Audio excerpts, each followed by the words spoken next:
محمدی city centre فتح گڑھ agency road well پورہ سیالکوٹ۔ رابطہ محمد علی 0300613373 محمد عثمان 030061711415۔ الحمد للہ نحمده ونستعینه ونستغفره ونعوذ باللہ من شرور انفسنا ومن سیئات اعمالنا من يهده الله فلا مضل له ومن يضلله فلا هادي له أشهد أن لا إله إلا الله وحده لا شريك له وأشهد أن محمدا عبده ورسوله اللهم صل على محمد وعلى آل محمد كما صليت على إبراهيم وعلى آل إبراهيم إنك حميد مجيد اللهم بارك على محمد وعلى آل محمد كما باركت على إبراهيم وعلى آل إبراهيم إنك حميد مجيد أما بعد فإن خير الحديث كتاب الله وخير الهدي هدي محمد صلى الله تعالى عليه وسلم وشر الأمور محدثاتها وكل محدثة بدعة وكل بدعة ضلالة وكل ضلالة في النار أعوذ بالله السميع العليم من الشيطان الرجيم من همزه ونفخه ونفثه ومن يطع الله والرسول فأولئك مع الذين أنعم الله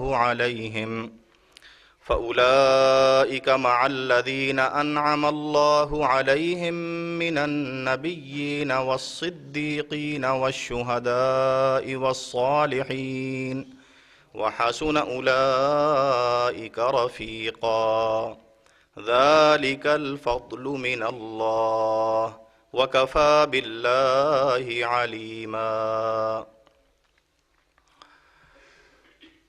نہایت ہی قابل قدر علماء کرام اور سامعین، السلام علیکم ورحمۃ اللہ وبرکاتہ۔ آج کے اس نہایت ہی ایمان افروز پروگرام میں مجھے حضرت عمر رضی اللہ عنہ کی شان اور آپ کے فضائل و مناقب بیان کرنے کا حکم ہوا ہے۔ مختصر سے وقت میں حضرت عمر رضی اللہ عنہ کی ذات بابرکات کے حوالے سے کچھ بیان کروں گا اللہ کی توفیق سے۔ اللہ تعالی حق سچ کہنے اور نیک نیتی کے ساتھ کہنے اور سننے کی سب کو توفیق دے اور اپنی بارگاہ میں قبول فرما کے ہماری ہدایت کا ذریعہ بنا دے۔ حضرت عمر رضی اللہ تعالی عنہ نبی صلی اللہ علیہ وسلم کے وہ صحابی ہیں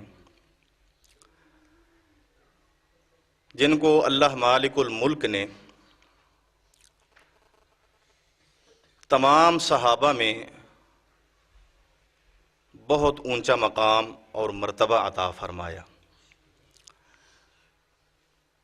حضرت عمر رضی اللہ تعالی عنہ کو جو خصوصیات اللہ نے عطا فرمائیں، یہ سراسر اللہ کا آپ کے اوپر فضل تھا، اللہ کا انعام تھا، اور آپ اسلام کے لیے اور امت مسلمہ کے لیے ایک بہت بڑی نعمت تھے۔ ویسے تو انبیاء علیہم السلام جن لوگوں کی ہدایت اور رہنمائی کے لیے مبعوث کیے جاتے ہیں، ان کے حق میں وہ بڑے خیر خواہ ہوتے ہیں کہ یہ لوگ ہدایت پا جائیں، یہ ایمان لے آئیں، کفر و شرک کی دلدل سے نکل آئیں اور اللہ رب العالمین کے عذاب سے بچ جائیں۔ نوح علیہ الصلاۃ والسلام کا ذکر اللہ نے فرمایا سورہ اعراف میں کہ انہوں نے اپنی قوم کو جو باتیں کہیں ان میں ایک بات یہ بھی تھی ابلغکم رسالات ربی وانصح لکم، میں تمہیں اپنے رب کے پیغام پہنچاتا ہوں اور میں تمہاری بڑی خیرخواہی رکھتا ہوں، میرا یہ دلی ارادہ ہے، دل کا یہ ایک دلی تمنا ہے، تڑپ ہے کہ تم ہدایت پہ آ جاؤ، اس لیے میں تم سب کو اجتماعی بھی انفرادی بھی تبلیغ کر رہا ہوں، سمجھا رہا ہوں۔ حضرت ہود علیہ السلام کا ذکر اللہ نے سورہ اعراف میں کیا، یہی الفاظ اللہ نے بیان کیے ان کے بھی، ابلغکم رسالات ربی وانا لکم ناصح امین، میں تمہیں اپنے رب کے پیغام پہنچا رہا ہوں اور میں تمہارا بہت خیرخواہ ہوں اور بڑی دیانتداری سے یہ کام کر رہا ہوں۔ تو نبی صلی اللہ علیہ وسلم تو رحمت للعالمین بن کے آئے تھے، قیامت تک تمام انسانیت کے لیے، عرب و عجم کے لیے نبی بن کر آئے تھے، اور آپ کے درد کا یہ عالم تھا لوگوں کے ہدایت یافتہ ہو جانے کے بارے میں کہ اللہ تعالی نے آپ کو اس معاملے میں یوں تسلی دی اور آپ کے ان جذبات کا یوں اظہار کیا، فَلَعَلَّكَ بَاخِعٌ نَفْسَكَ عَلَىٰ آثَارِهِمْ إِن لَّمْ يُؤْمِنُوا بِهَٰذَا الْحَدِيثِ أَسَفًا، اے میرے محبوب یوں لگتا ہے کہ آپ اپنے آپ کو اس افسوس اور اس غم کی وجہ سے ہلاک کر دیں گے کہ یہ لوگ اس قرآن پہ کیوں نہیں ایمان لاتے۔ آپ ہر ایک کے بارے میں یہ جذبات رکھتے تھے اور اللہ سے ہر ایک کی ہدایت کے لیے دعا بھی کر رہے تھے، اور ہدایت کی جو ظاہری آپ کی ذمہ داری تھی وہ بھی آپ پوری کر رہے تھے۔ لیکن حضرت عمر رضی اللہ عنہ کے بارے میں کتب احادیث میں آتا ہے کہ نبی صلی اللہ علیہ وسلم نے اوروں کے لیے تو یہ دعا کی کہ یا اللہ ان کو ہدایت نصیب فرما، اے اللہ ان کو ایمان نصیب فرما، ان کو قبر کے عذاب سے، جہنم کے عذاب سے بچا اور ان کو جنتی بنا دے۔ لیکن حضرت عمر رضی اللہ عنہ ایک وہ واحد صحابی ہیں جن کے اللہ کے نبی کی دعا منفرد قسم کی تھی، اور وہ یہ تھی اللہم اعز الاسلام بعمر، اے اللہ اوروں کو اسلام کی ضرورت ہے، اسلام ان کی ضرورت ہے، لیکن یا اللہ عمر تیرا وہ بندہ ہے کہ اسلام کو اس کی ضرورت ہے، لہٰذا اس کو یا اللہ ہدایت دے کے اسلام کو مضبوطی عطا فرما۔ یہ دعا نبی علیہ الصلاۃ والسلام نے حضرت عمر کے علاوہ کسی کے لیے نہیں کی۔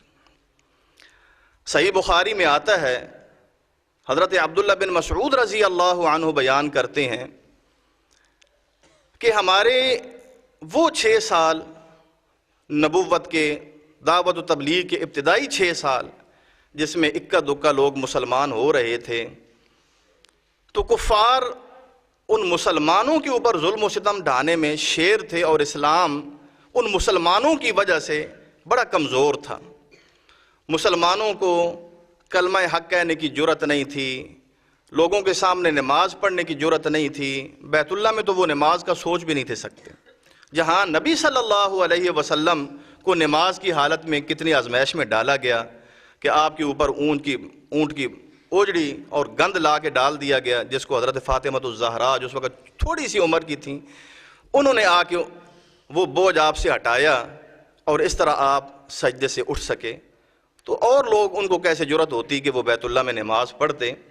تو نبی صلی اللہ علیہ وسلم کی یہ دعا رنگ لائی، حضرت عمر رضی اللہ عنہ مسلمان ہوئے، اسلام کا واقعہ ان کے اسلام لانے کا آپ سنتے ہی رہتے ہیں، میرا مقصد چند پوائنٹ بیان کرنا ہے، تفصیلی واقعات کا وقت بھی نہیں ہے۔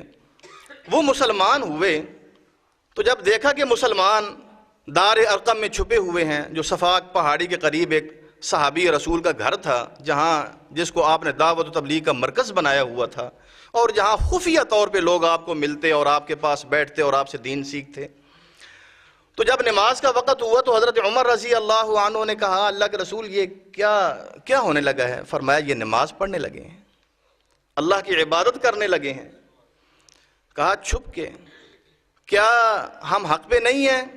اور وہ کفار باطل پہ نہیں ہیں؟ کہا بالکل ہم حق پہ ہیں، وہ باطل پہ ہیں۔ اگر ہم اللہ کے دین میں شہید ہو جائیں اس راستے میں تو کیا ہمیں جنت ملے گی؟ اور اگر کافروں کی موت کفر کے اوپر آئے کیا وہ جہنمی ہیں؟ فرمایا بالکل ایسی ہی ہے۔ تو فرمایا پھر اپنے دین کے معاملے میں ہم کمزوری نہیں دکھا سکتے۔ عمر کیا کرنا ہے؟ ہم بیت اللہ میں جا کے نماز پڑھیں گے۔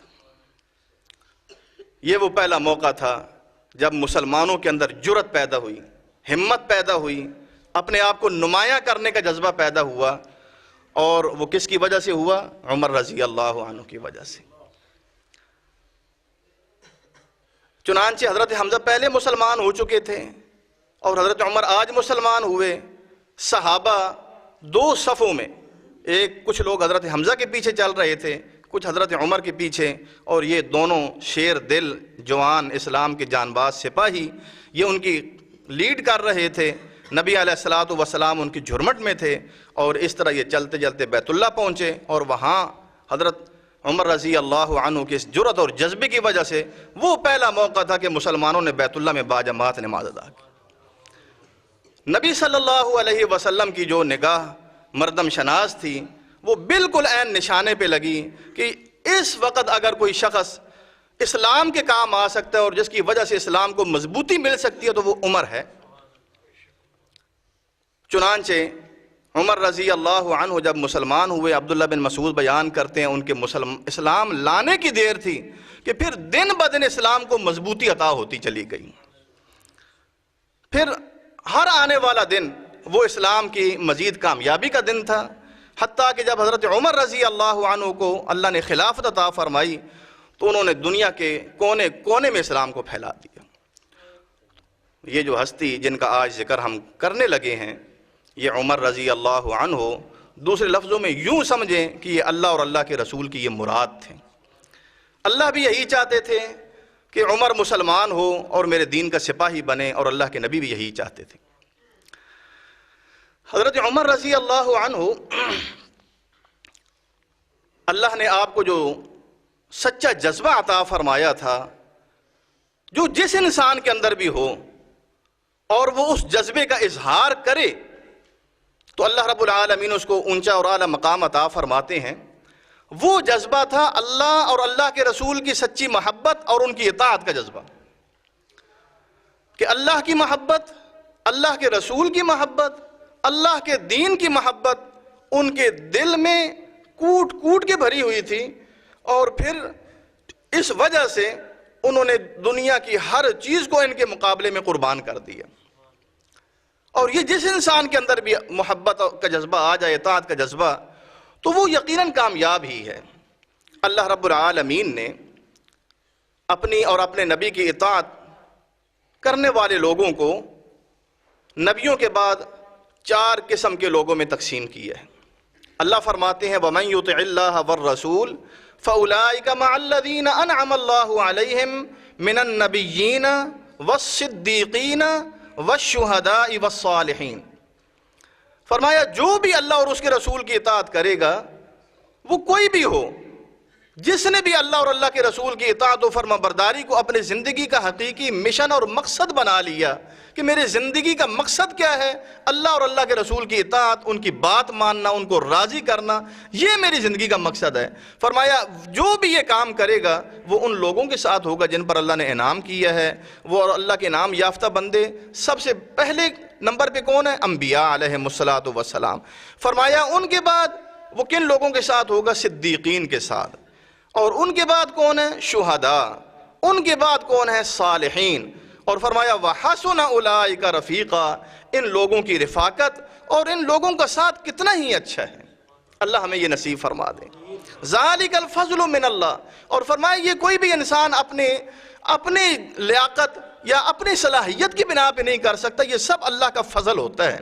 جب اللہ کا فضل ہو تو پھر اللہ رب العالمین انسان کو اس راستے پہ لگا دیتے ہیں۔ اور وَكَفَىٰ بِاللَّهِ عَلِيمًا، اللہ کو علم بہت کافی ہے، اللہ کا اس کو خوب پتہ ہے کہ کون اس انعام کے قابل ہے۔ تو اللہ کو خوب پتہ تھا کہ عمر وہ میرا بندہ ہے جو میری امت کے صدیق کے بعد جس کا نمبر آتا ہے شہید میں، صدیقوں کے سردار کون ہیں؟ ابو بکر صدیق رضی اللہ عنہ. اور شہیدوں کے سردار کون ہیں؟ عمر فاروق رضی اللہ عنہ. یہ اللہ رب العالمین نے مقام عمر کو ہی عطا فرمایا ہے کہ نبیوں کے بعد صدیقین کا مقام و مرتبہ ہے. اور صدیقین کے سردار کون ہیں؟ سر خیل کون ہیں؟ حضرت ابو بکر صدیق رضی اللہ عنہ. اور صدیقین کے بعد کن کا مقام و مرتبہ ہے؟ شہداء کا. اور شہداء کی سر خیل کون ہیں؟ حضرت عمر رضی اللہ عنہ. حدیث میں آتا ہے، بخاری کی روایت ہے، نبی صلی اللہ علیہ وسلم ایک مرتبہ احد پہاڑ پہ چل رہے تھے. احد پہاڑ مدینہ کے قریب ایک پہاڑ ہے.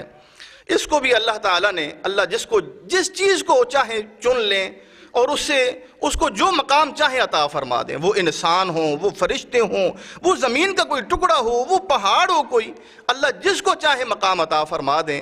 تو پہاڑوں میں اللہ رب العالمین نے احد کو بھی ایک شان عطا فرمائی ہے.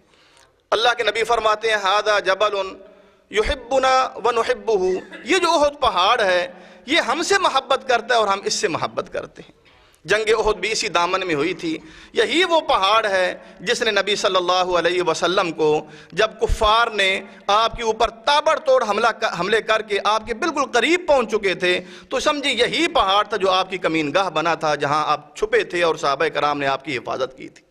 یہیں آپ کا خون بھی گرا تھا، یہیں آپ کے دندان مبارک شہید ہوئے تھے، زخمی ہوئے تھے، ٹوٹے تھے. یہ پہاڑ وہ ہے جس نے یہ سب کچھ المناک واقعات دیکھے ہیں، محسوس کیے ہیں. تو اس کی محبت کا ایک اظہار ایک دفعہ یوں ہوا کہ نبی علیہ الصلوۃ والسلام، ابو بکر صدیق، عمر فاروق، عثمان غنی، یہ چاروں ہستیاں اس پہاڑ کے اوپر چل رہے تھے اور پہاڑ ہلنے لگا. یہ اس کا ہلنا کیسا تھا؟ یہ اس کے جذبات تھے، محبت کا اظہار تھا کہ واہ میری کامیابی اور میری خوش قسمتی، آج میرے اوپر کتنی عظیم ہستیاں، ان کے قدم مجھے لگ رہی ہیں، چھو رہی ہیں، اور میں کتنا خوش قسمت ہوں کہ ان کے قدموں کے نیچے آج میں آیا ہوا ہوں. وہ جب ہلا، نبی صلی اللہ علیہ وسلم نے فرمایا اثبت احد، اے احد پہاڑ جم جا، ٹک جا، ہل نہیں، ہمیں ہلا نہیں. تیرے اوپر ایک نبی ہے، ایک صدیق ہے اور 2 شہید تیرے اوپر اس وقت ہے. تو سب سے عظیم پہاڑ ہے کہ کائنات کی سب سے عظیم ہستیاں، نبیوں میں سب سے عظیم نبی، امتیوں میں، ساری امتوں میں سب سے بڑے امتی صدیق اور شہید تیرے اوپر اس وقت جلوہ افروز ہیں، لہذا تو ہل نہیں، تو ٹک جا. تو نبی صلی اللہ علیہ وسلم نے ابو بکر صدیق کو صدیقیت کا رتبہ عطا فرمایا اور حضرت عمر فاروق کو شہادت کا رتبہ کہ یہ عنقریب اللہ کی راہ میں شہید ہوں گے اور اس طرح شہیدوں کے یہ سردار ہوں گے. حضرت عمر رضی اللہ تعالی عنہ نبی صلی اللہ علیہ وسلم کے دامن سے جب سے وابستہ ہوئے، آپ کی وفات تک عمر فاروق رضی اللہ تعالی عنہ آپ کے ہر موقع پہ بہترین ساتھی رہے اور آپ کا ساتھ انہوں نے کسی بھی موقع پہ نہیں چھوڑا. حتیٰ کہ نبی صلی اللہ تعالی علیہ وسلم اپنے ان 2 ساتھیوں ابو بکر صدیق، عمر فاروق کے بارے میں آپ اتنے خوش تھے اور اتنے پختہ یقین اتنا رکھتے تھے کہ اللہ کے نبی جب بھی کسی بات کا ذکر کرتے، کسی معاملے کا ذکر کرتے تو کہتے میں تھا، ابو بکر تھے، عمر تھے. ایک دفعہ میں گیا اور میرے ساتھ ابو بکر اور عمر گئے، میں وہاں سے آیا، میرے ساتھ ابو بکر تھے اور عمر تھے. کتنے خوش قسمت ہیں یہ لوگ جن کو نبی صلی اللہ علیہ وسلم کی اتنی طویل رفاقت نصیب ہوئی. یہ رفاقت، یہ آپ کے ان لوگوں کے پکا مومن ہونے کی گواہی تھی. بخاری میں آتا ہے نبی صلی اللہ علیہ وسلم ایک مرتبہ صحابہ کرام کے جلوے میں بیٹھے ہوئے تھے تو آپ نے کہا کہ ایک وقت ایسا بھی گزرا ہے، بنی اسرائیل میں ایک شخص تھا، وہ ایک بیل کے اوپر سوار ہو گیا. بیل کے اوپر سوار ہو گیا، بیل نے اس کی طرف منہ موڑا، ایسے پیچھے کر کے کہا کہ اللہ کے بندے، مجھے اللہ نے اس کام کے لیے نہیں پیدا کیا، مجھے اللہ نے کھیتی باڑی کے لیے پیدا کیا، تو مجھ سے وہ کام لے، سواری کے لیے اللہ نے مجھے نہیں پیدا کیا. تو صحابہ بڑے حیران ہوئے، کہنے لگے کمال ہے، ایک بیل نے بات کی؟ فرمایا ہاں بیل نے بات کی، اور اس بات کے اوپر میرا بھی ایمان ہے، ابو بکر کا بھی ایمان ہے، عمر کا بھی ایمان ہے. حالانکہ راوی بیان کرتے ہیں اس وقت ابو بکر اور عمر اس مجلس میں موجود ہی نہیں تھے، اور لوگ بیٹھے ہوئے تھے، تو فرمایا ہاں بیل نے واقعی گفتگو کی تھی، بنی اسرائیل کے دور کا ایک واقعہ ہے، اور میرا بھی اس کے اوپر ایمان ہے، میں بھی اس بات کو سچا سمجھتا ہوں۔ آپ کیوں اس بات کو سچا سمجھتے تھے؟ آپ کو کیسے پتا چلا تھا؟ وحی کے ذریعے۔ تِلْكَ مِنْ أَنْبَاءِ الْغَيْبِ نُوحِيهِ إِلَيْكَ وَمَا كُنْتَ لَدَيْهِمْ۔ یہ سب غیب کی باتیں ہیں جو پہلے ہو گئیں، پردہ غیب میں چلی گئیں، اس وقت آپ موجود نہیں تھے۔ آپ کے نبی ہونے کی یہ سب سے بڑی دلیل ہے کہ ہم نے آپ کو یہ ساری باتیں وحی کے ذریعے بتائیں۔ جب نبی کے اوپر وحی آئی تو سب سے پہلے اسی کا ایمان قائم ہوا۔ پھر اس نبی کو اتنا یقین ہے، فرمایا جس بات کے اوپر میرا ایمان ہوگا ابو بکر اور عمر کا ضرور اس کے اوپر ایمان ہوگا۔ ساتھ ہی میرے کو اور واقعہ بیان کیا، کہا کہ ایک چرواہا بکریاں چرا رہا تھا، تو اچانک بھیڑیا آیا اور اس نے اس کی بکریوں کے اوپر حملہ کیا، اور ایک بکری کو وہ اٹھا کے لے جانے لگا، تو وہ چرواہا اس بھیڑیے کے پیچھے بھاگا اور اتنا اس کے قریب چلا گیا کہ اس کو مارا، اور وہ بکری چھوڑنے پہ مجبور ہو گیا۔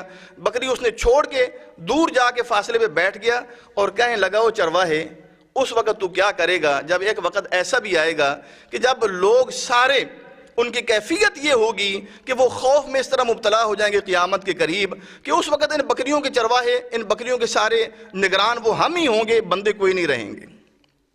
اللہ کے نبی نے جب اس بھیڑیے کی یہ بات بیان کی، پھر صحابہ نے تعجب کیا، سبحان اللہ، بھیڑیا بھی بات کرتا ہے، وہ بھی کلام کرتا ہے؟ فرمایا ہاں، اس بھیڑیے نے اس طرح کلام کیا، اللہ جس کو چاہے اس کو نطق عطا فرما دیتے ہیں، بولنے کی قوت عطا فرما دیتے ہیں۔ جس طرح یہ زبان چل رہی ہے اس طرح کوئی بھی چیز چل سکتی ہے، بول سکتی ہے، اور میرا بھی اس کے اوپر ایمان ہے، ابو بکر کا بھی اس کے اوپر ایمان ہے، عمر کا بھی اس کے اوپر ایمان ہے۔ اتنی بڑی شان حضرت عمر رضی اللہ تعالی عنہ۔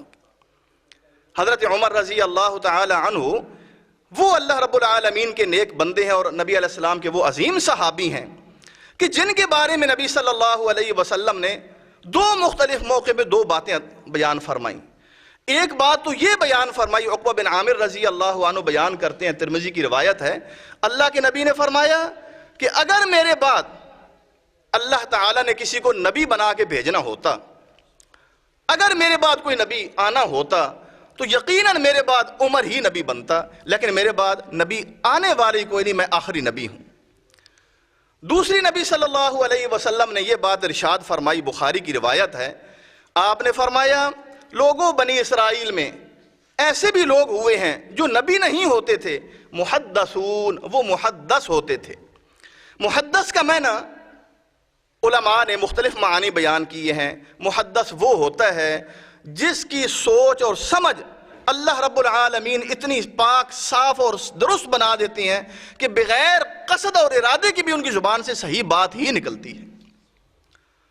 تو فرمایا بنی اسرائیل میں ایسے لوگ ہوئے جو نبی نہیں تھے لیکن محدث تھے، اور محدث کا یہ معنی بھی علماء نے لکھا ہے کہ وہ نبی نہیں ہوتے تھے لیکن فرشتے ان سے آ کے بات کیا کرتے تھے۔ وہ وحی کی شکل نہیں ہوتی تھی، فرشتے اللہ تعالیٰ ان کی طرف بھیجتے تھے، جس طرح حضرت مریم کی طرف فرشتے آئے اور ان سے بات کی، قرآن مجید میں آتا ہے، تو وہ نبی نہیں تھی۔ تو ایسی لوگوں کو محدث کہا جاتا ہے۔ فرمایا میری امت میں اگر کوئی محدث ہے جس کی زبان پہ اللہ تعالیٰ حق جاری کر دیتے ہیں اور اس کی زبان سے حق ہی نکلتا ہے تو وہ عمر بن خطاب رضی اللہ تعالیٰ۔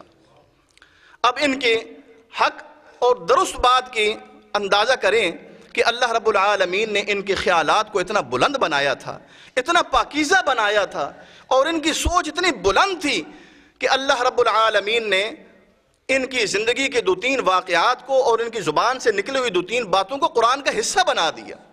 بخاری کی روایت ہے، حضرت عمر رضی اللہ عنہ خود بیان کرتے ہیں کہ اللہ رب العالمین کی تین باتوں کی میں نے موافقت کی۔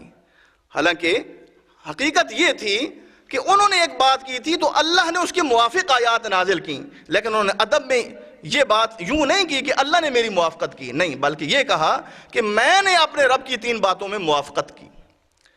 ان میں ایک بات یہ تھی کہ جب ہم بیت اللہ گئے اور وہ جو مقام ابراہیم تھا جو بیت اللہ کی دیوار کے ساتھ لگا ہوا تھا، تو میں نے اس خواہش کا اظہار کیا کاش کہ اللہ تعالیٰ اس مقام ابراہیم کو بھی ہمارے لیے نماز کی ایک جگہ بنا دے اور یہ بھی ہمارے سامنے، اس کے سامنے کھڑے ہو کے نماز پڑھنے کا اللہ تعالیٰ حکم دے دیں۔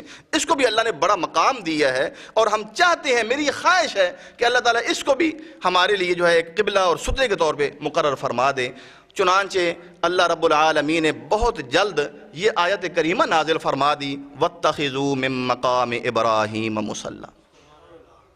لوگو یہ جو مقام ابراہیم ہے، یہ جو پتھر ہے جس کے اوپر ابراہیم علیہ السلام کے پاؤں ثبت ہیں، اس کو تم عید اپنے نماز کی جگہ بناؤ۔ چنانچہ اللہ کے نبی صلی اللہ علیہ وسلم نے یہ طریقہ مقرر فرما دیا کہ جو بھی انسان بیت اللہ کا طواف کرے، وہ چاہے فرضی طواف ہو، نفلی طواف ہو، وہ عمرے کا طواف ہو، وہ حج کا طواف ہو، وہ طواف قدوم ہو، کوئی بھی طواف ہو، جب اس کے 7 چکر پورے کرتا ہے تو پھر یہ حکم ہے کہ یہ چکر پورے کرنے کے بعد 2 رکعتیں جب تک ادا نہیں کرو گے اس وقت تک تمہارا طواف مکمل ہی نہیں ہوگا۔ بیت المقام ابراہیم کے پیچھے کھڑے ہو کے 2 رکعتیں ادا کرو۔ دوسرا وہ فرماتے ہیں کہ پردے کا حکم نازل نہیں تھا ہوا، عرب کے رواج کے مطابق ایسی بے پردگی تھی، یعنی عورتیں اپنا چہرہ ننگا ہی رکھتی تھیں، تو مجھے غیرت آئی اپنی ماؤں کے اوپر۔ میں نے اللہ کے نبی کے سامنے گزارش کی، اللہ کے نبی آپ کو ہر طرح کے لوگ گھر میں ملنے آتے ہیں، البر والفاجر، نیک لوگ بھی ہوتے ہیں، اللہ سے ڈرنے والے بھی جن کے دلوں میں شرم و حیا ہوتا ہے، اور برے کردار کے بھی لوگ ہوتے ہیں جن کی نظریں صاف نہیں ہوتی۔ میری غیرت یہ گوارا نہیں کرتی کہ ہماری ماؤں کو ہر طرح کے لوگ ان کا چہرہ دیکھیں اور یہ ان کے سامنے بے پردگی میں آئیں اور ان کی آؤ بھگت کریں، ضیافت کریں۔ لیکن اللہ کے نبی تھے آپ کوئی بھی حکم انسانوں کے لیے اپنی طرف سے لاگو نہیں کرتے تھے، آپ اللہ کے حکم کا انتظار کرتے تھے۔ چنانچہ حضرت عمر رضی اللہ تعالی عنہ نے جب اس خواہش کا اظہار کیا، اللہ نے چند ہی دنوں کے بعد حجاب کی آیت نازل کر دی، یا ایھا الذین آمنوا لا تدخلوا بیوت النبی الا ان یؤذن لکم الی طعام غیر ناظرین اناء ولکن اذا دعیتم فادخلوا فاذا طعمتم فانتشروا ولا مستأنسین لحدیث، اور آگے ہی ہے وَإِذَا سَأَلْتُمُوهُنَّ مَتَاعًا فَاسْأَلُوهُنَّ مِن وَرَاءِ حِجَاب۔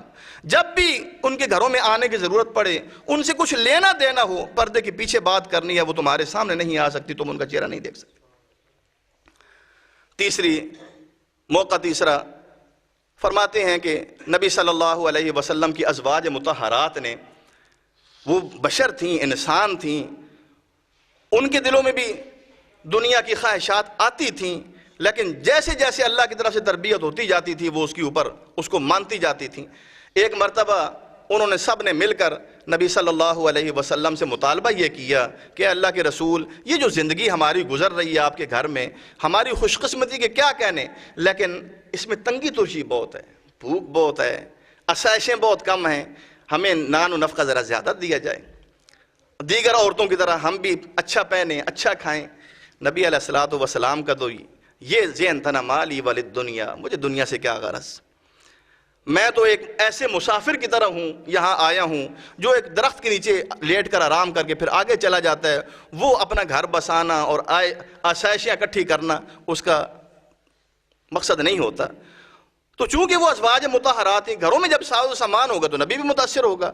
آپ کو یہ بات پسند نہیں آئی، نبی صلی اللہ علیہ وسلم آپ نے 1 مہینہ قسم کھا لی کہ میں گھروں میں نہیں آؤں گا، اور ایک چبوترے کے اوپر آپ نے رہائش اختیار فرما لی۔ حضرت عمر رضی اللہ تعالی عنہ ازواج مطہرات کے پاس آئے اور کہا کہ تم اس بات کے اوپر ناز نہ کرو کہ تمہاری جیسی عورتیں اللہ اپنے پیغمبر کو نہیں دے سکتے، تم ہی ہو صرف نبی علیہ السلام کی بیویاں بننے کے قابل، بلکہ عین ممکن ہے کہ نبی اگر تمہیں طلاق دے دے، اللہ تم سے بہتر نبی کو اپنی بیویاں عطا فرما دے۔ حضرت عمر کہتے ہیں یہ جو کلمے میں نے زبان سے نکالے تھے، اللہ رب العالمین نے سورہ تحریم میں وہی کلمات نازل فرما دیے، عسیٰ ربہ ان طلقکن ان یبدلہ ازواجا خیرا منکن مسلمات مؤمنات قانتات تائبات عابدات سائحات سیبات وابکارا۔ اللہ کی طرف سے بھی یہی دھمکی اور ناراضگی اس طرح سنائی گئی کہ اس کا رب یہ کر سکتا ہے کہ اگر میرا نبی تمہیں طلاق دے، اس کا رب یہ ضرور کر سکتا ہے کہ وہ تم سے بہتر فرما بردار، توبہ کرنے والی، عبادت گزار اور ہر اچھے وصف کی مالک بیویاں اس کو عطا فرما دیں، لہذا تم شکر کرو اللہ کا اور اپنے آپ کو اس مقام سے گراؤ نہیں، اسی کے اوپر قائم رہو۔ تو یہ وہ موافقات تھیں۔ اس کے علاوہ بھی جنگ بدر کے بارے میں، قیدیوں کے بارے میں باتیں تھیں، تفصیل میں جانے کا مقصد نہیں ہے، چند باتیں۔ نبی صلی اللہ علیہ وسلم کے یہ صحابی، ان کو یہ جتنے اوصاف بھی ملے، اس کی بنیادی وجہ کیا تھی کہ آپ دین میں بہت ایسے سمجھے کہ جیسے ہوتا ہے نا دین کے اندر ڈوبے ہوئے ہستی تھے. آپ کے جسم کا سر کی چوٹی سے لے کر پاؤں کے تلوے تک ایک ایک حصہ دین کے اندر ڈوبا ہوا تھا. اور علم کے اندر نبی صلی اللہ علیہ وسلم فرماتے ہیں, بخاری کی روایت ہے, کہ خواب میں اللہ تعالیٰ نے مجھے اپنی امت کے افراد دکھائے, اس انداز میں دکھائے کہ ان کے اوپر ان کے جسموں پہ قمیضیں تھیں, بعض کی قمیضیں ان کے سینوں تک تھیں اور بعض کی اس سے بھی اوپر تھیں اور بعض کی نیچے تھیں. اتنی دیر میں عمر رضی اللہ عنہ کو میرے سامنے لایا گیا اور میرے سامنے سے ان کو گزارا گیا. میں نے دیکھا کہ عمر نے ایسی قمیض پہنی ہوئی ہے جس نے عمر کے سارے جسم کو ڈھانپا ہوا ہے, حتیٰ کہ چلتے ہوئے اس کے پاؤں بھی نظر نہیں آتے اور وہ قمیض گھسٹ رہی ہے زمین کے اوپر.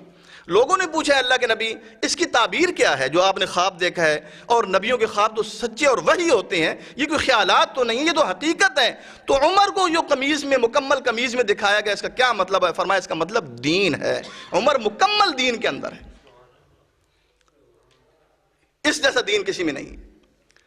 ایک اور خواب نبی علیہ الصلوۃ والسلام نے بیان فرمایا, کتاب العلم میں امام بخاری بیان فرماتے ہیں کہ اللہ کے نبی فرماتے ہیں, نیند میں اللہ رب العالمین نے مجھے دودھ میرے سامنے پیش کیا, مجھے دودھ پیش کیا گیا اور مجھے پینے کو کہا گیا. میں نے وہ دودھ خوب پیا, حتیٰ کہ اتنا پیا کہ میری جسم کے انگ انگ میں وہ دودھ سرایت کر گیا, حتیٰ کہ ایسے لگتا تھا کہ میرے ناخنوں سے وہ دودھ نکلنے لگا ہے, لیکن دودھ بچ گیا.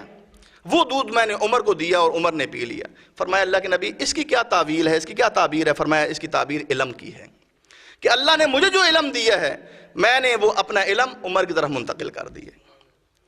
تو جو انسان, جو ہستی اتنی دیندار ہو, اتنی علم والی ہو, اس کی سوچ اتنی بلند ہو, تو وہ یقیناً جنتی ہی روح ہے. اسی لیے نبی صلی اللہ علیہ وسلم نے ایک موقع پہ فرمایا, یہ بھی بخاری شریف کی روایت ہے, فرمایا میں نے آج رات مجھے جنت کی سیر کرائی گئی اور میں نے جنت کے مختلف مناظر دیکھے. وہاں میں نے ایک محل دیکھا, بڑا خوبصورت محل تھا. اس محل کے سین میں ایک عورت وضو کر رہی تھی. مجھے وہ محل دیکھ کے بڑا شوق پیدا ہوا کہ کاش یہ محل میرا ہو. حالانکہ اللہ کے نبی کا محل تو اس سے بھی بلند ہے, جو کسی آنکھ نے دیکھا نہیں اور کسی ذہن نے کوئی سوچ ہی نہیں سکتا, اتنا عظیم آپ کا مقام و مرتبہ ہے. یعنی وہ ایک ایسا خوبصورت محل تھا کہ اللہ کے نبی نے پوچھا شوق میں, یہ کس کا محل ہے؟ تو کہا یہ ایک اللہ کے نیک بندے کا ہے. تو کہا وہ نیک بندہ تو میں بھی ہوں. کہا یہ ایک عربی کا ہے. فرمایا عربی تو میں بھی ہوں. کہا یہ ایک قریشی نوجوان کا ہے. کہا قریشی نوجوان تو میں بھی ہوں. کہا یہ عمر بن خطاب کا ہے رضی اللہ تعالیٰ عنہ. اے عمر, جو ہی تیرا نام لیا گیا تو پہلے تو میرا ارادہ تھا کہ میں اس محل کے اندر جا کے دیکھوں, لیکن جب میں نے دیکھا, نام سنا کہ یہ عمر کا محل ہے اور یہ جو اندر کنیز وضو کر رہی ہے یہ حور, یہ عمر کی ہے, اے عمر مجھے تیری غیرت یاد آ گئی. میں واپس چلا گیا, میں نے تیرا محل نہیں دیکھا. حضرت عمر رضی اللہ عنہ رونے لگ گئے. فرمایا علیک اغار یا رسول اللہ بی علیک و امی, میرے ماں باپ آپ پر قربان ہو, میں آپ کے اوپر غیرت کرتا. آپ تو ہمارے روحانی باپ ہیں, اور اگر دیکھا جائے تو رشتے میں تو آپ میرے بیٹے ہیں. اللہ کے نبی کیا تھے رشتے میں؟ داماد تھے نا, اور حضرت عمر آپ کے سسر تھے. یعنی آپ کے اوپر مجھے غیرت ہے, آپ تو نبی ہیں, آپ سے تو ہمیں سب سے زیادہ, اپنی جانوں سے بھی زیادہ محبت ہے. اس سے کیا معلوم ہوا کہ عمر رضی اللہ عنہ کا محل بھی, خوشخبری تو دی گئی, محل بھی اللہ نے اپنے نبی کو دکھا دیا کہ اے میرے محبوب, یہ آپ کی مراد, عمر جو آپ چاہتے تھے, یہ عمر کا محل ہے جو ہم نے تیار کر کے رکھا ہوا ہے. عمر وہ ہستی ہیں. یہ ساری باتیں اللہ نے عمر کو عطا فرمائیں, یہ ساری صلاحیتیں عمر کو عطا فرمائی گئیں. تو حضرت عمر رضی اللہ عنہ یہ تو ذاتی باتیں ہیں. امت کے لیے آپ کیا ہیں؟ نبی صلی اللہ علیہ وسلم, بخاری کی روایت ہے, آپ نے فرمایا میں نے ایک مرتبہ خواب دیکھا کہ ایک بہت بڑا میدان ہے, وہاں لوگ جمع ہیں. اب ان لوگوں کو پانی پلانے کے لیے کسی ساقی کی ضرورت ہے. تو اتنے لوگوں کے ہجوم میں میں نے دیکھا ابو بکر آگے بڑھے اور ایک کنواں ہے اس میں سے ڈول نکالنے لگ گئے تاکہ لوگ پانی پئیں. ابو بکر صدیق رضی اللہ تعالیٰ عنہ جب یہ پانی نکال کے لوگوں کو پلا رہے تھے, ان کے پانی نکالنے میں کچھ کمزوری تھی, اللہ ان کی مغفرت فرمائے. یہ کمزوری اس سے مراد ان کی خلافت میں جو اندر کی شورش تھی، فتنہ ارتداد تھا۔ ابو بکر صدیق رضی اللہ عنہ کی خلافت کے 2 سال انہی فتنوں کی سرکوبی میں گزرے، یہ مراد۔ فرمایا ابو بکر صدیق نے کچھ ڈول نکالے، پھر عمر آگے بڑھے، اور اللہ کے نبی نے ایک لفظ ارشاد فرمایا ما رأیت عبقریا مثل عمر، عمر جیسا میں نے کوئی عدیم المثال شخص نہیں دیکھا کہ عمر جب آگے بڑھا اس جیسا انسان ذہین و فتین، طاقت والا، صلاحیتوں والا اور بیدار مغز والا جتنا عمر ہے ایسا میں نے کسی کو نہیں دیکھا۔ وہ جو ڈول چھوٹا تھا وہ بہت بڑا ڈول بن گیا، وہ جو چھوٹا سا ڈول تھا وہ بہت بڑا ڈول بن گیا، لیکن عمر رضی اللہ عنہ نے پوری طاقت سے وہ ڈول نکال کے لوگوں کو اتنا پانی پلایا کہ لوگ خود بھی سیراب ہو گئے، ان کے جانور بھی سیراب ہو گئے، اور وہ سارے لوگ کہنے لگے بس جی بس اب پانی پینے والا کوئی نہیں رہا، لیکن عمر ہے کہ وہ پانی نکالنے کے لیے بالکل کمر بستہ ہے۔ یہ ان کی خلافت کی طرف اشارہ تھا کہ ان کے دور میں اسلام بڑا پھیل جائے گا، اور عمر رضی اللہ عنہ کی ذہانت اور فطانت اور ان کی دور اندیشی کی برکت سے اسلام کو بڑا غلبہ حاصل ہوگا، حتیٰ کہ لوگ پرسکون زندگی گزاریں گے۔ ان کی زندگی کے سکون کس چیز کی دشمنوں نے کس نظر سے دیکھا؟ ایک واقعہ، ہرمزان یہ ایران کے بادشاہ کا سفیر تھا۔ جب اسلامی فوجوں نے ایران کی سرحدوں پہ دستک دینی شروع کر دی اور ایرانیوں کو خطرہ محسوس ہوا کہ اب ہمارے دن گنے جا چکے ہیں، مسلمان ہمیں نہیں چھوڑیں گے، ہماری تہذیب و تمدن کا جنازہ اٹھنے والا ہے، تو انہوں نے یہ کوشش کی کہ مذاکرات کے ذریعے، بات چیت کے ذریعے مسلمانوں کے بادشاہ کو رضامند کیا جائے تاکہ وہ اپنی فوجیں یہاں سے ہٹا لے۔ تو ہرمزان کو سفیر بنا کے بھیجا گیا۔ اب ہرمزان کا مدینہ منورہ میں آنے کا یہ پہلا ایک تجربہ تھا۔ وہ جب مدینہ پہنچا اس کے ذہن میں یہ تھا کہ وہ انسان، اس کو میں کیسے ملوں گا جس کا نام سن کے دنیا کانپتی ہے، ہمارے بادشاہ کانپتے ہیں، جس کا نام عمر جو ہی وہ سنتے ہیں وہ کانپ کے رہ جاتے ہیں، میں اس کو کیسے ملوں گا، میں اس کا کیسے سامنا کروں گا؟ مجھے بادشاہوں کو ملنا کوئی آسان کام ہے؟ وہ جب مدینے آیا لوگوں سے پوچھا تمہارا بادشاہ کہاں ہے؟ کہنے لگا ہمارا تو بادشاہ کوئی نہیں ہے۔ کہنے لگا بادشاہ کوئی نہیں ہے؟ کہنے لگا تو پھر تم کس کی رعایا ہو؟ کہنے لگا ہمارا بادشاہ کوئی نہیں، ہمارے امیر ہیں، امیر المؤمنین۔ اچھا چلو امیر المؤمنین صحیح، وہ کہاں ملیں گے؟ ان کا محل کدھر ہے؟ کہنے لگا ان کا محل تو کوئی بھی نہیں ہے۔ بھائی کدھر رہتے ہیں؟ کہتے ہیں اپنے گھر میں رہتے ہیں۔ گھر کدھر ہے؟ ادھر دیکھ لو وہ فلان گلی میں ہوگا۔ چلے گئے تو دیکھا، گھر میں پتہ کیا امیر المؤمنین گھر میں نہیں ہے۔ پھر راستے میں پوچھا کسی سے، کہنے لگے ادھر اونٹ کے صدقے کے اونٹ ہوتے ہیں، ان کی بھی دیکھ بھال وہی خود کرتے رہتے ہیں، تو دیکھو ادھر چلے جاؤ۔ ادھر گئے، چند لوگ نظر آئے، کہا بھائی تمہارے امیر کدھر ہیں؟ تو لوگوں نے کہا وہ جو درخت کے نیچے سوئے ہوئے ہیں نا، درخت کے اوپر انہوں نے ایک چادر تانی ہوئی تھی چھاؤں کے لیے، وہ جو سر کے نیچے اینٹ رکھ کے سوئے ہوئے ہیں اور سکون کی گہری نیند دوپہر کو، کڑکتی دوپہر کو جو سو رہے ہیں، ارد گرد کوئی چوکیدار نہیں، کوئی محافظ نہیں، اکیلا تنہا یہ جو آدمی سو رہا ہے، یہ وہ عمر ہے جس کا نام سن کے پوری دنیا کانپتی۔ اب وہ خود دیکھ کے کانپنے لگ گیا۔ تو جب امیر المومنین اٹھے تو اس نے ایک بات کی تھی جو تاریخ کا حصہ بن گئی۔ اس نے کہا حکمت فعدلت فامنت ونمت۔ بس یہ تھے وہ الفاظ جو ان کی پوری دور خلافت کا احاطہ کیے ہوئے ہیں۔ کہنے لگا یہ جو آپ میٹھی نیند سو رہے ہیں دوپہر کے وقت، یہ تو ہمارے حکمرانوں کو راتوں کو بھی یہ نصیب نہیں ہوتی، محلات میں بھی یہ نصیب نہیں ہوتی۔ یہ سکون ان کو کیوں نہیں نصیب؟ اس لیے کہ وہ حاکم ہیں لیکن عادل نہیں ہیں، وہ عوام کے دشمن ہیں، وہ ان کے عزت، جان، مال، ہر چیز کے پیاسے ہیں، وہ خود غرض ہیں۔ عدل نہیں، ظلم ہے۔ جب ظلم ہوگا تو پھر اپنے دل میں امن ختم ہو جاتا ہے اور ڈر آ جاتا ہے۔ تو نے حکومت کی، تو نے عدل کیا، جب تو نے عدل کیا تو پھر تو بے خوف ہو گیا، جب تو بے خوف ہو گیا پھر تیری نیند بھی گہری ہو گئی۔ یہ الفاظ تھے اس کے۔ کیا الفاظ تھے؟ حکمت فعدلت، تو حاکم بنا اور تو نے عدل کو اپنا مشن رکھا۔ فنمت فامنت ونمت، پھر تو بالکل بے امن ہو گیا، بے خوف ہو گیا، اور امن تیری روح کا جو ہے وہ ساتھی بن گیا تیرے ذہن کا۔ ونمتا، تو جہاں مرضی ہے سو جائے، تجھے کیا خطرہ ہے؟ مدینے کے کسی بھی درخت کے نیچے جا کے سو جائے، تجھے کیا خطرہ ہے؟ تو یہ تھے عمر رضی اللہ عنہ، جو عادل بھی تھے۔ صرف عادل ہی نہیں، ایک ہوتا ہے عدل کرنا، کیونکہ ہر معاملے میں انصاف کرنا، ایک ہوتا ہے عدل سے آگے بہت ہمدردی کرنا، اپنے آپ کو دوسروں کے لیے وقف کر دینا۔ حضرت عمر رضی اللہ عنہ صرف عادل ہی نہیں تھے، بلکہ اس سے بھی آگے بہت کچھ تھے۔ وہ کیا تھے؟ بس دو واقعے بیان کرتا ہوں۔ حضرت عمر رضی اللہ تعالی عنہ، یہ سارے اوصاف، وجہ کیا تھی؟ یہ وجہ مجھے اور آپ کو بھی چاہیے، بیان کرنے کا یہ مقصد ہے۔ حضرت عمر اکثر کہا کرتے تھے، حاسبوا قبل ان تحاسبوا وزنوا قبل ان توزنوا۔ لوگوں، اس سے پہلے کہ تمہارا حساب کتاب میدان محشر میں شروع ہو جائے، دنیا میں اپنا محاسبہ کر لو۔ اس سے پہلے کہ تمہارے اعمال، نیکیاں اور برائیاں میدان محشر میں میزان میں تلنا شروع ہو جائیں، پھر وہاں کوئی کمی بیشی نہیں ہوگی۔ دنیا کے اندر اپنے اعمال کو تول کے بہتر اپنے آپ کو کر لو۔ یہ جو دوسروں کو سبق دیتے تھے نا، یہ سبق انہوں نے اپنے آپ کے اوپر لاگو کیا ہوا تھا۔ کتنا لاگو کیا ہوا تھا؟ اپنے آپ کو اپنے اللہ کے سامنے کس طرح ہر وقت رکھتے تھے کہ میرا اللہ مجھے دیکھ رہا ہے، اور اپنے آپ کو کس طرح وہ تنہائیوں میں سمجھاتے تھے۔ حضرت انس رضی اللہ عنہ بیان کرتے ہیں، ایک مرتبہ امیر المؤمنین وہ مدینہ سے، آبادی سے ذرا الگ ہو گئے، وہ تنہائی چاہتے تھے، میں بھی پیچھے پیچھے ان کے ساتھ لگ گیا کہ امیر المؤمنین کدھر جاتے ہیں۔ چلتے چلتے ایک باغ کے اندر چلے گئے، میں باہر کھڑا ہو گیا۔ جب دیکھا کہ میں تنہا ہوں تو کیا کہہ رہے ہیں اپنے آپ کو؟ باہر آواز کیا آ رہی ہے؟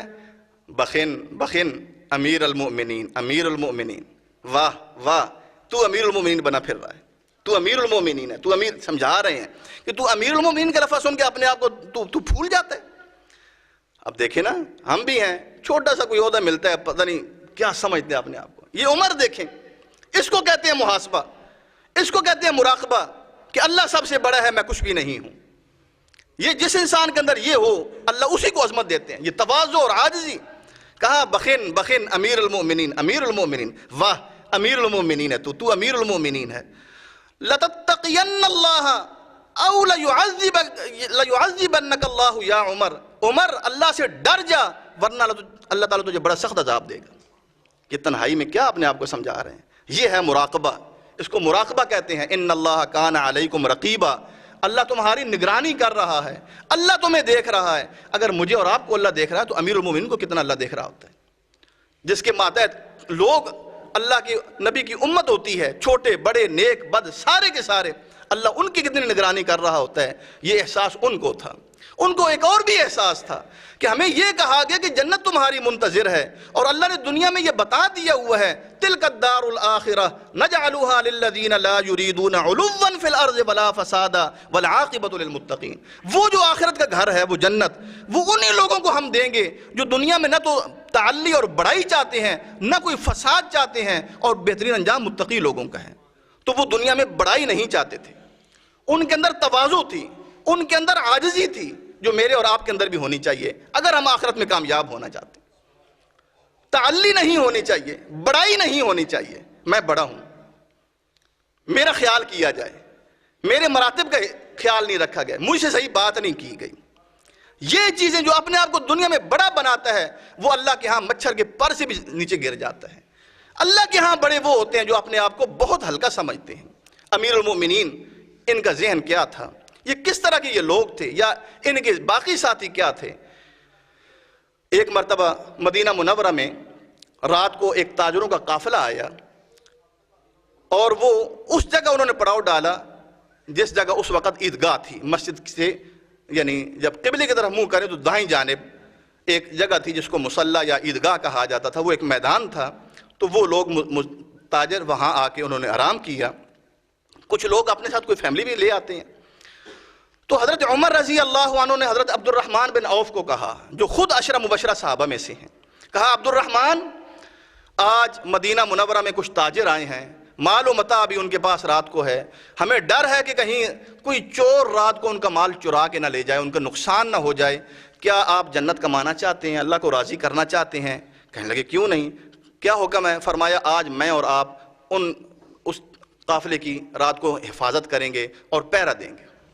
یہ کسی کو بھی نہیں پتا، یہ دونوں ہستیاں تیار ہیں کہ رات کو ان مسافروں کی ہم نے حفاظت کرنی ہے، پہرا دینا ہے۔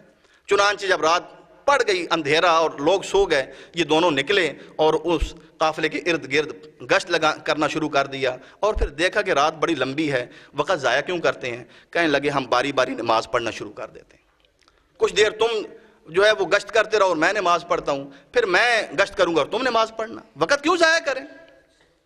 اللہ تعالیٰ ہمیں بھی یہ شوق نصیب فرما دے کہ وقت کیوں ضائع کریں، وقت ملا ہے، اور ہمیں تو یہ کہا گیا ہے کہ فراغت کو کسی مصروفیت سے پہلے غنیمت سمجھو، تو یہ لوگ فراغت کو غنیمت سمجھا کرتے تھے۔ کیا کیا کرتے تھے؟ اللہ کی عبادت کیا کرتے تھے۔ عمر فاروق نے نماز شروع کی، ایک بچے کے رونے کی آواز آئی، اور وہ اتنی خوفناک آواز تھی کہ عمر فاروق پریشان ہو گئے، نماز مختصر کی اور اس عورت کے پاس گئے، کہا اللہ کی بندی تیرا بچہ کیوں رو رہا ہے؟ اس کو چپ کراؤ، رات کا وقت ہے اور لوگ بھی پریشان ہیں، یہ چھوٹی سی جان ہے معصوم، اس کو دودھ پلاؤ، اس کو سلاؤ۔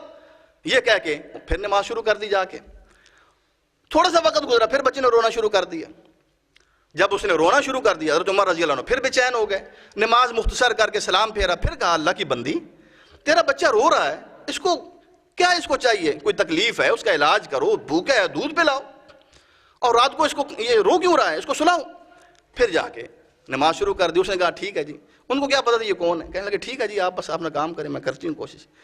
3-4 دفعہ جب ایسا ہوا تو کہنے لگے تو کتنی بری ماں ہے، کتنی تو ایک یعنی نا تجربہ کار ماں ہے، ایک بچے کو نہیں چپ کرا سکتی، اور یہ کیوں رو رہا ہے؟ آگے سے کیا جواب دیا؟ کہنے لگی یہ بچہ اس لیے رو رہا ہے کہ میں اس کا دودھ چھڑانا چاہتی ہوں، یہ دودھ مانگ رہا ہے اور میں اس کو دودھ نہیں پلانا چاہتی۔ بھائی تم کیوں نہیں دودھ پلانا چاہتی؟ دودھ کیوں چھڑا رہی ہو؟ کتنی ہے اس کی عمر؟ کتنی ہے؟